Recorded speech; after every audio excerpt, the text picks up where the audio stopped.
बिन माँ के दो भाई दो बहन। ए माँ, उठ ना माँ, उठ ना माँ। विनोद भैया, माँ को उठने को बोलो ना। देखो, इंदर भैया कितना रो रहे हैं। बड़ा ही बुरा हुआ इन चारों भाई बहनों के साथ। एक इनकी माँ सीता ही तो थी, जो आज वो भी चली गई। इस दुनिया से अब बेचारे इन बिन माँ के बच्चों को कौन देखेगा। वही तो मोहन, अरे एक माँ बिना बाप के भी बच्चे पाल लेती है, मगर एक बाप नहीं। यूं तो ये दोनों भाई हैं, मगर हैं तो ये भी बच्चे। अब 10-12 बरस कोई उम्र थोड़ी है इनकी कमाने की। वहां खड़ा हर कोई उन बिन माँ के बच्चों को देखकर दुख जता रहा है। विनोद, इंदर, सुमन और राधा अपनी माँ की बेसुध पड़ी लाश को देखे जा रहे थे। सीता के पिता ने उसका हाथ रमेश जैसे गलत इंसान के हाथ में दे दिया।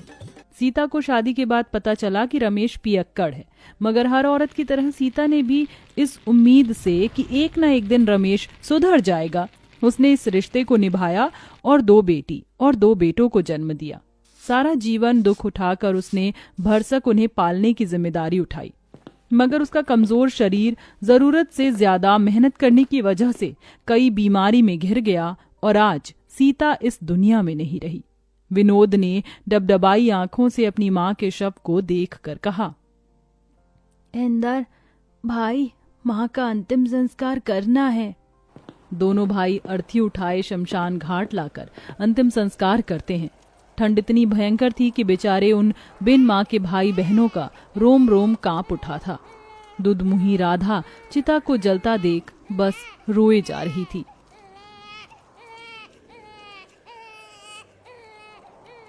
खुद जलते जलते भी वो माँ अपने औलाद के उघार शरीर को गर्माहट से भर जाती है।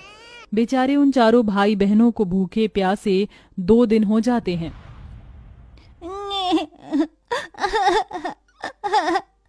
अले ले ले, चुप हो जा राधा, तू तो भैया की प्यारी बहन है ना। भैया, राधा को दूध पीना है, वो भूख से रो रही है। बस अब मैं मेरी दोनों बहनों को ऐसे भूखा नहीं देख सकता। इंदर, तू इनका ख्याल रखना, मैं खाना लेके आऊंगा। मैं भी आपके साथ चलूंगा भैया, हमारी दोनों बहनें हम दोनों भाइयों की जिम्मेदारी है। ये ले सुमन, राधा का ख्याल रखना। 2 साल की राधा को सुमन की गोद में देकर दोनों भाई उस ठंड के कहर में काम ढूंढने निकल जाते हैं। ओह भैया, यहाँ तो कितनी ठंड है और कोहरा भी, कुछ भी दिखाई नहीं दे रहा। हमें आगे चलना होगा। कुछ दूर आगे आकर वो कुछ लोगों को अनाज की बोरियां उतारते देखते हैं। चल भाई, वहाँ चलकर काम मांगते हैं। हाँ भैया। जरा जल्दी जल्दी बोरी उतारो। दोनों भाई रामनाथ के आगे हाथ जोड़कर खड़े हो जाते हैं। सेठ जी, हमें भी काम दे दीजिए। मगर बच्चों, तुम तो अभी बहुत छोटे हो और ये बोरियां उतनी ही भारी हैं, उठा पाओगे तुम? तभी दोनों की आंखों के सामने अपनी बहनों का भूखा चेहरा आ जाता है। हाँ सेठ जी, हम उठा लेंगे, क्योंकि इस वक्त हमें अपनी दोनों बहनों के लिए खाना लेकर जाना है। रामनाथ दोनों को काम दे देता है। ठंड में बोझा ढोके खाना लिए वो घर जाते हैं और अपनी बहनों को पेट भर कर खिलाकर खुद भूखे सो जाते हैं।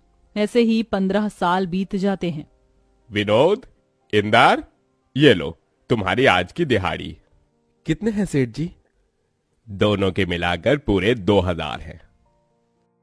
बहुत बहुत शुक्रिया सेठ जी। विनोद, कितनी बार कहा है मुझे सेठ जी मत कहा कर, काका कहा कर। कितने छोटे से आए थे तुम यहाँ, 15 साल बीत गए। तुम दोनों भाइयों की वजह से मेरा कल का छोटा सा गोदाम राशन मिल बन गया है। खैर, पिछले 2 दिन से तुम घर नहीं गए। जाओ, तुम्हारी दोनों बहनें चिंता कर रही होंगी। चलो भैया, घर चलते हैं। तभी उन्हें जाता देखकर रामनाथ ने कहा, इन दोनों भाइयों को देखकर लगता ही नहीं है कि ये बिन माँ के बच्चे हैं। खुद पर दुख उठाकर अपनी दोनों बहनों को पढ़ाया लिखाया। ईश्वर ऐसा भाई और ऐसी औलाद हर माँ को दे। राधा, सुमन, कहाँ हो हमारी प्यारी बहनों? विनोद भैया, इंदर भैया, कहाँ थे आप? आप दोनों को देखो तो, मुंह कैसे मुरझाया हुआ सा है। अरे वो सब छोड़ो और ये देखो, हम तुम दोनों के लिए क्या लाए हैं। क्या लाए हैं भैया? अरे ये तुम दोनों के लिए दो दो जोड़ी सूट और ये स्वेटर। भैया इसकी क्या जरूरत थी, कितनी ठंड पड़ रही है और आप हर दिन ऐसे ठिठुरते हुए जाते हैं काम पर। हर बार हम दोनों बहनों के बारे में सोचते हैं, अपने तन पर एक जोड़ी स्वेटर भी नहीं खरीदते। आप नहीं जानते भैया, आप दोनों जब कांपते हुए काम पर जाते हैं ना तो हमें बहुत दुख होता है। कहते कहते सुमन रो देती है। अरे पगली रोती क्यों है? तुझे पता है तुम दोनों हमारे जिगर का टुकड़ा हो। हम तुम्हारी आंखों में आंसू नहीं देख सकते, इसलिए तुम्हारे गरीब भाई खुद ही दुख उठाते हैं। तभी डबडबाई आंखों से राधा कहती है, भैया फिर कभी खुद को गरीब न कहना, सच कहती हूँ ये हमारी तकदीर है जो आप दोनों हमारे वीर हैं। आप दोनों की परछाई में हमने हमेशा माँ को देखा है। आज भी याद है हमें, मुझे और सुमन दीदी को पेट भर खिलाने के लिए आप दोनों कैसे भूखे रह जाते थे, हमें पढ़ाया लिखाया। भैया अब आप दोनों शादी कर लीजिए। नहीं सुमन, जब तक तुम दोनों का घर नहीं बस जाता तब तक हम भाई शादी नहीं करेंगे। तभी दारू के नशे में धुत रमेश घर में घुसा। ए विनोद, चल मुझे पैसे दे, मुझे दारू पीना है। शर्म नहीं आती आपको? आपकी इसी दारू की आदत की वजह से हमारी माँ दुनिया से चली गई और हम बिन माँ के हो गए। चले जाओ यहाँ से। ऐसे ही दिन बीतते गए और दोनों भाई राधा और सुमन के लिए रिश्ते देखने लगे। फिर एक दिन बड़ी सी गाड़ी उन बिन माँ के गरीब भाई बहन के द्वार पर आई। आइए वसुंधरा जी, मुझ गरीब भाई की कुटिया में आपका स्वागत है। इंदर, जाकर राधा और सुमन को ले आ। वसुंधरा दोनों की सादगी देखकर उन्हें पसंद कर लेती है। विनोद, मुझे तुम्हारी बहनें पसंद है, तुम बस शादी की तैयारी करो, मैं जल्दी अपने बेटों की बारात लेकर आऊंगी। माँ जी, मेरी आपसे एक विनती है। आप तो जानती हैं हम दोनों बिन माँ की बेटियां हैं। हमारे भाइयों ने बड़ा दुख उठाकर हमें पाला है। हमारे भाई दहेज नहीं दे पाएंगे। ये सुनकर दोनों भाइयों की आंख से आंसू छलक जाता है।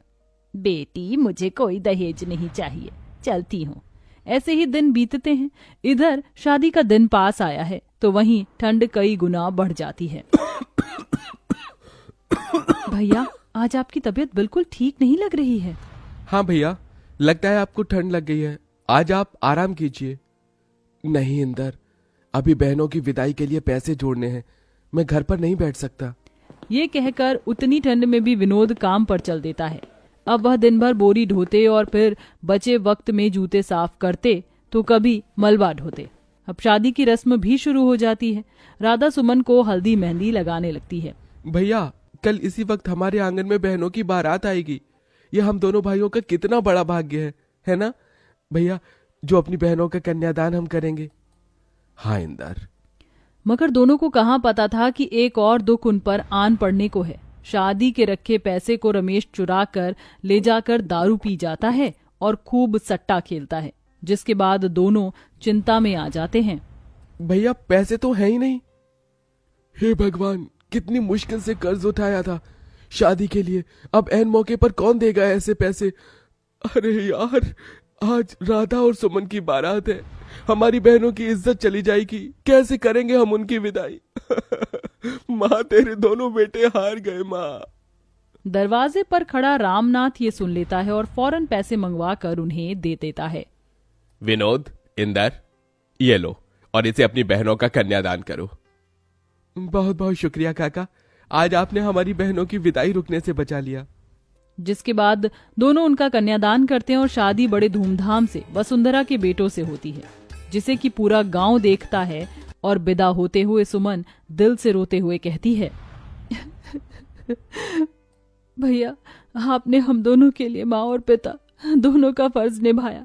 जाते जाते इस बहन को एक खुशी और दे दो। बोल मेरी बहन। भैया अब बस अपना घर बसा लो, हम दोनों आपका घर बसते देखना चाहती हैं। थोड़े ही दिनों बाद दोनों भाई भी शादी कर लेते हैं और चारों बहन भाई अपने अपने जीवन में खुशी को पाते हैं। कहते हैं इस दुनिया में माँ की जगह कोई नहीं ले सकता, मगर इंदर और विनोद जैसे भाई जिस भी गरीब बहन के भाग्य में हो तो माँ और पिता दोनों का रूप मिल जाता है।